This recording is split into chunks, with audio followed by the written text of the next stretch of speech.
Hello, I'm Lakeson, and I'm back on my channel, Military Election Forecasting. So I'm going to be talking about the underestimation of Kamala Harris revisited. So obviously, I made this video roughly a month back talking about Kamala Harris's underestimation, and I wanted to revisit that because, I still see people making delusional predictions, denying Kamala Harris's political strength and sitting up here acting like she's a boogeyman. And this is something that you see from many conservative people, as well as even some people on the left who are just so out of touch with other American communities and wonder why they're always so wrong when it comes to making predictions. So before I dive into that, luckily for me, I've just made it to Japan. I made it safely. Unfortunately, the airport in Seattle lost my luggage, but God bless me, I ended up getting my luggage back the same day. Like it shipped across the Atlantic, I mean the Pacific, and less than a day. So somehow I've been blessed and I've been able to adjust. Unfortunately, I'm still struggling trying to adjust to the time change here in Tokyo. It's very, very different. But I really want to appreciate you guys supporting me getting here. And before I dive into this, I just wanted to, give you guys your props and just say I made it to my next destination pretty safely. So before I dive, so I want to dive straight into this now. And again, many people on the right are oftentimes just so in denial to Kamala Harris's potential for candidate and are very delusional. And it's not something that just happens to her because you see a lot of a similar aspect against Donald Trump from the right wing perspective. But a lot of people act like Kamala Harris has no supporters. They act like no one approves of her. And it's really delusional because if you look at her approval rating, if she has the same approval rating as Joe Biden, or maybe a percent less than Joe Biden, who's that approval coming from? Like, who is approving of her to the point where she has the same approval as Joe Biden? Like, that has to be coming from somebody. And I wanted to get into that. So, obviously, I'm from DeKalb County. That's where I live currently. I've lived all around the Atlanta metro area. Like, I've lived in Fulton County. I lived in Gwinnett County. DeKalb is one of the most Democratic counties in Georgia. It's a predominantly Black county in the Atlanta area, like many Atlanta suburban counties. But we talking about DeKalb is where it's at in terms of having Black people in the Atlanta area. But again, when I went to school, because I graduated in 2020, I will never forget how inspired some Black girls were, some Black people in general were to vote for Joe Biden because of Kamala Harris. People who would have never voted for Joe Biden just because they think that he wasn't doing what he needed to do for the Black community. He said a lot of controversial things that turned these voters off. And Kamala Harris brought all of these voters that were so over Joe Biden back into the Democratic column just because of her own presence. And when people sit up here and deny the amount of connection that she has with the Black community and with numerous other communities, it's very delusional and very biased. Because a lot of people talk about her like she has no supporting, but again, what people don't understand is you don't need to be strong with every community to win a presidential election. You need to be strong where it matters. And that's something that Kamala Harris has that a lot of other candidates doesn't. And it's very same thing for Donald Trump.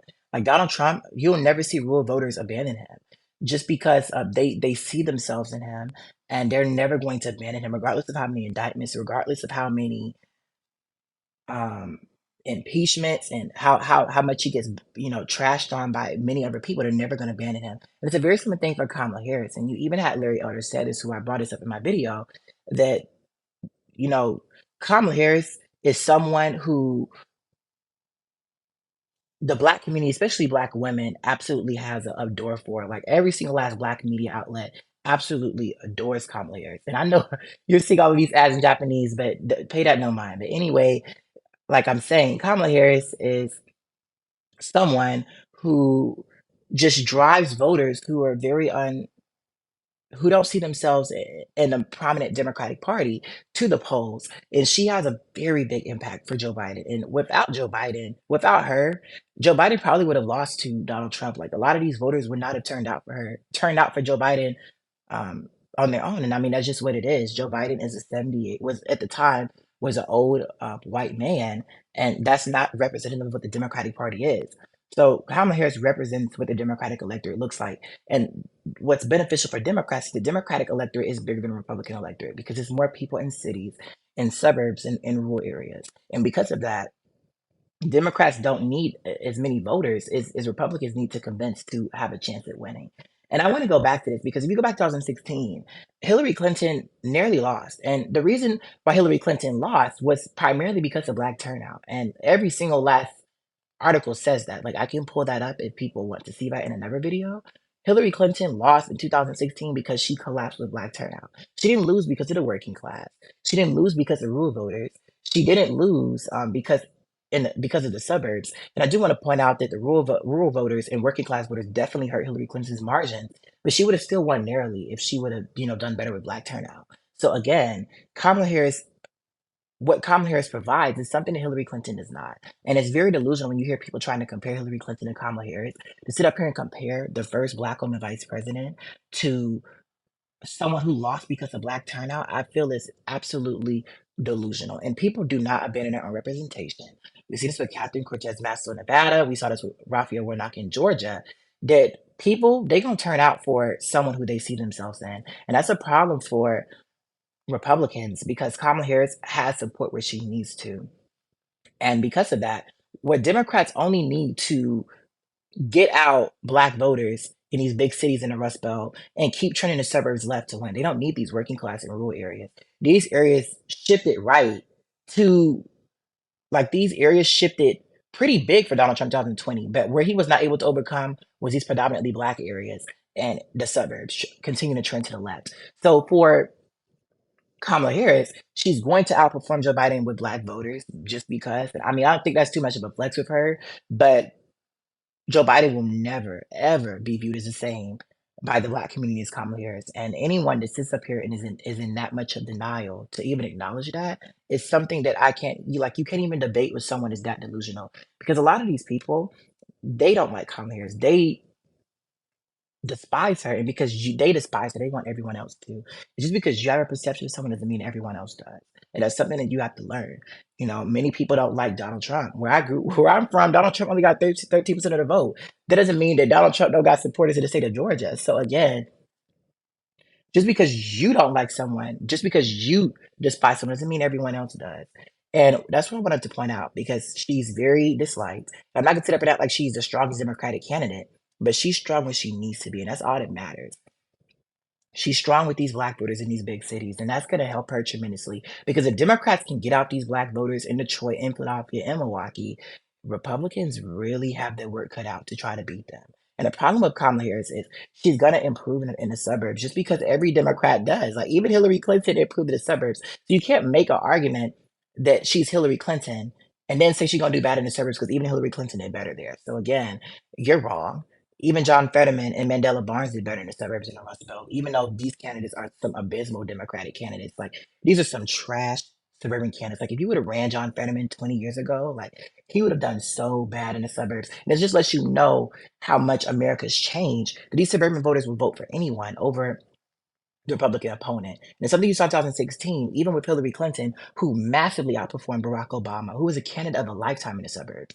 So with that, Kamala Harris is going to do better in the suburbs just because every Democrat does. And also they're diversifying, which is a demographic that Kamala Harris benefits from. She's going to do a lot better with black turnout in these big cities as well. And that's a problem because without low black turnout, they're not going to win in the Rust Belt. It's something that Donald Trump found out because a lot of people seem to be in denial. And I got into an argument about someone about why Hillary Clinton lost. Because Hillary Clinton, like, she did not lose because of independence. Like, she did not lose because of the working class. Like, these bullshit arguments you hear on this space is delusional because literally every single last media outlet says disagrees. Like these working class voters, they definitely hurt Hillary Clinton. Like they destroyed her margin. But what caused Hillary Clinton to lose was black voters.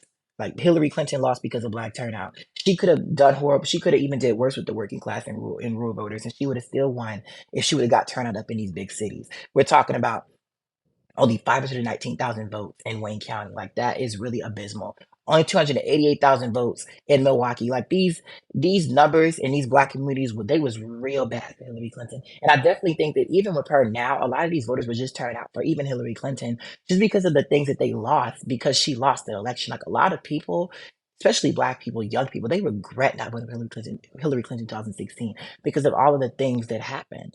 All of the things that happened because of Donald Trump winning his 4-year term. So I want to talk about her path to 270 again. And Kamala Harris has a lot of paths to 270. Like she has a lot of paths 270. She's not no Gavin Newsom. She's not no Hillary Clinton candidate. And you can sit up here and say that, but she has a base of following, and you can't sit up here and deny that. So with that, first off, I think Kamala Harris would perform very well in Michigan. Michigan is a state where Kamala Harris would do really well with getting out black voters in the big cities in Michigan, and she continued turning the suburbs to the left. I definitely think she'd do really bad with the working class and with the rural voters. But as we saw with Hillary Clinton and Joe Biden, that those voters are just not enough to stop a candidate that's going to do well and where it matters in Michigan.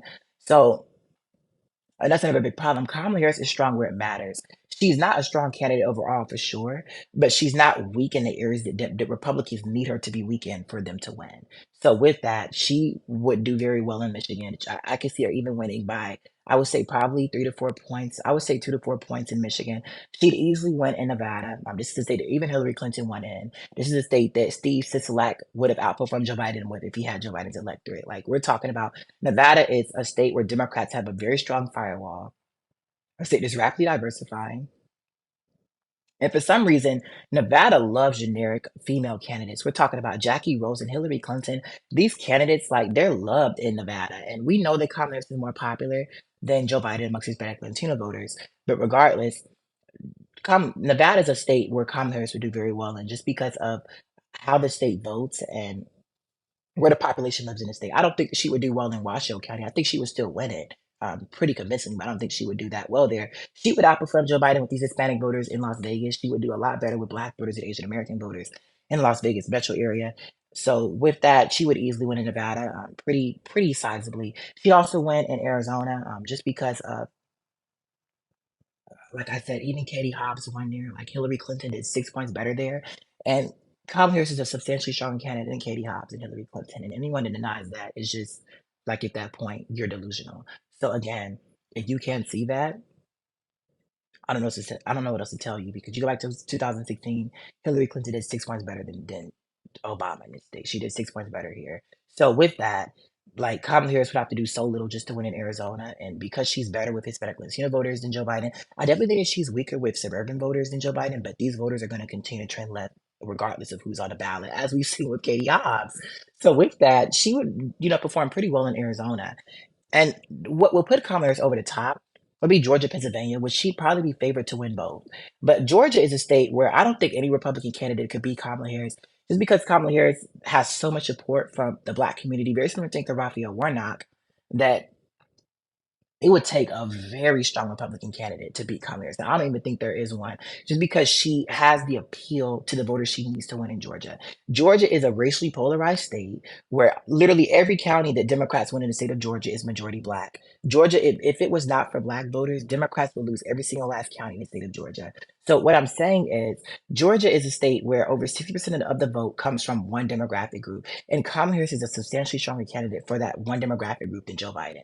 And coming from here, like when you have dozens of people who I know that only voted for Joe because of her, she's a candidate Republicans do not want to have to go up against in Georgia because she's gonna bring out these voters. Like where I'm from, she gonna turn out these people. Like the people in my neighborhood, the people in my community, she gonna turn them out. Like we talking about in droves.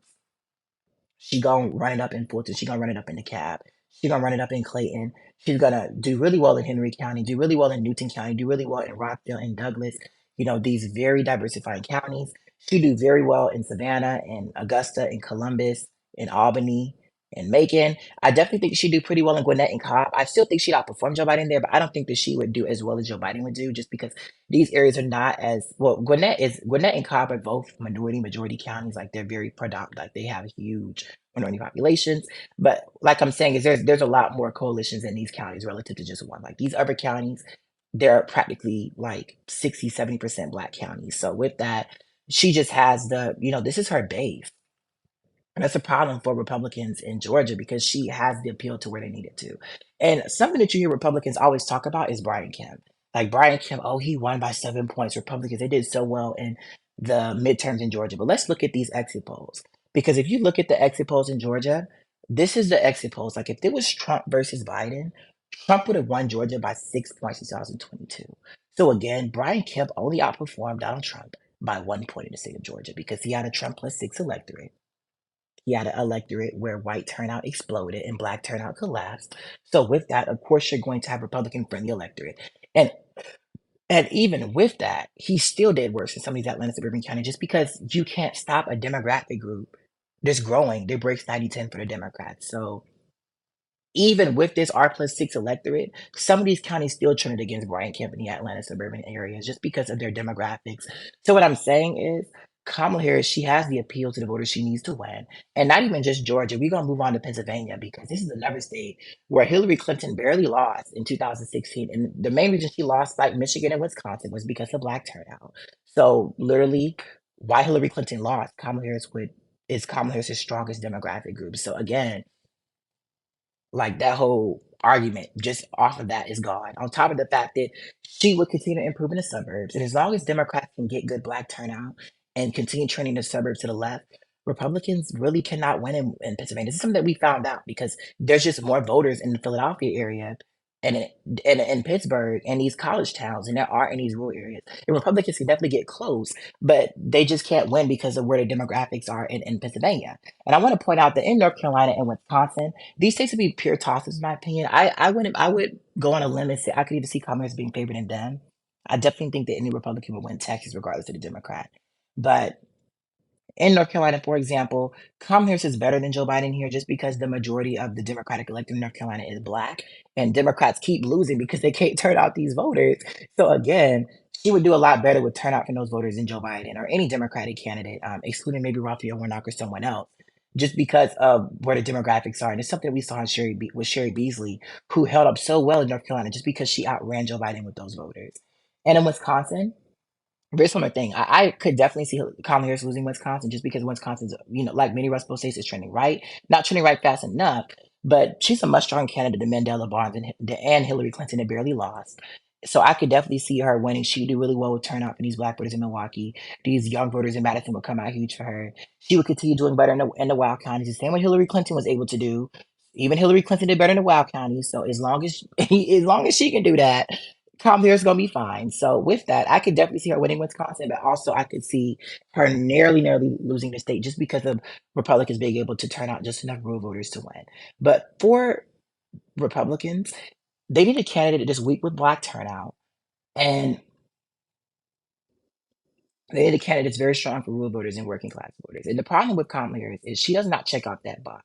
Hillary Clinton was weak in the right areas for Democrats, and that's something that allowed Republicans to win. She was weak in the right areas. But the problem for Kamala Harris is she's strong in the right areas. And that's the problem because she's not the candidate that Republicans would need to win. I don't think that she's a good option for them. If they want someone to beat, they need Gavin Newsom. They need Pete Buttigieg. Pete Buttigieg would be a very bad Democratic nominee. Someone like AOC, someone with no appeal to black voters, someone who could not shift the suburbs right but stagnate them because the suburbs going to trend left regardless just because they're diversifying. They're becoming more educated, and those voters are going to continue to trend left. The same way non-college educated voters are going to continue to trend right. So with that, any Democrat going to improve there, but like I said, improving in the suburbs don't mean shit when black turnout is in the trenches. So Hillary Clinton improved in the suburbs, but she still lost because of that very reason. And that's something that Kamala Harris would not struggle with. Democrats lose because of different reasons than Republicans. When Republicans lose, they lose because of just because of the electorate coming out to vote. Like Republicans just have a disadvantage mathematically. Democrats lose because they can't turn out black voters in the Rust Belt or in Georgia or in North Carolina or in Virginia, even in Terry McAuliffe's case, or they can't turn out Hispanic Latino voters in the Southwest. That's the reason they lose. Republicans, they they rely a lot on swing voters. They rely a lot on working class voters. Democrats don't necessarily do that. And that's why Democrats are still able to win in the Rust Belt despite doing terrible there. So what I'm saying is when you have people just bringing up bullshit arguments just because they dislike someone, but claiming to be unbiased forecasters it's really hilarious. Because again, going back to these people that are bashing Kamala, these are people that had Republicans winning 53 Senate seats. You had Republicans winning like 6 more gubernatorial races than they did. You had Katie Hobbs losing huge. You had Mandela Barnes losing by a likely margin. You had Sherry Beasley losing by a likely margin. You had John Fetterman losing by a lean margin. Some of y'all even had some of y'all swore up and down that Catherine Cortez Master was gonna win, was gonna lose. And I said like Again, Catherine Cortez Masto wasn't going nowhere just because of what she represented for Latino voters in Las Vegas. And I was right again. And anyone who thought Warnock could lose with his appeal to Black voters is absolutely delusional. So again, what I'm saying is Kamala Harris just has the appeal where she needs to. And when you do that, it makes it very hard for a Republican candidate who needs turnout to be low for the Democratic base to prevail. And as long as Kamala Harris can continue to be strong with Black voters, which she's going to do, even in the words of Larry Elder and many Republican forecasters, that she's going to continue to do well with these voters just because that's her base. So again, that's all I wanted to talk about on this video. And I wanted to give Larry Elder his props, even though I don't agree with him politically. He is like he's not going to sit up here and be delusional. For example, I'm going to read this quote by him. Her polls are at least 70% amongst Black, and I suspect even higher amongst Black women. And don't forget, the first primary for Democrats is in South Carolina, where 60% of those voters are Black. Most are Black women, and they love Kamala Harris and would very much resent her if she's perceived to be kicked to the curb by Gavin Newsom or Mayor Pete. And this is something that I wanted. Let me just touch on this before I go to, because some of these people had the audacity to be sitting up here talking about replacing Kamala Harris with a white candidate. Are you serious? Are you going to replace Kamala Harris with not even with a white Democratic candidate and think that you're going to get turnout from Black voters who only voted for Joe Biden because of her? Are you serious? Yeah, like it lets you know how out of touch they are with the Democratic electorate. And like I'm saying, even though I might not come from a Republican area, like I'm able to make uh, videos based off the Republican perspective. It should not be that damn difficult to do the same thing for someone else that you dislike. So before, I just wanted to wish you guys good luck. Thank you guys so much for supporting my channel, getting me all the way here to Japan. So make sure to have a nice day, you guys. And please like, comment, and subscribe down below and have a nice day.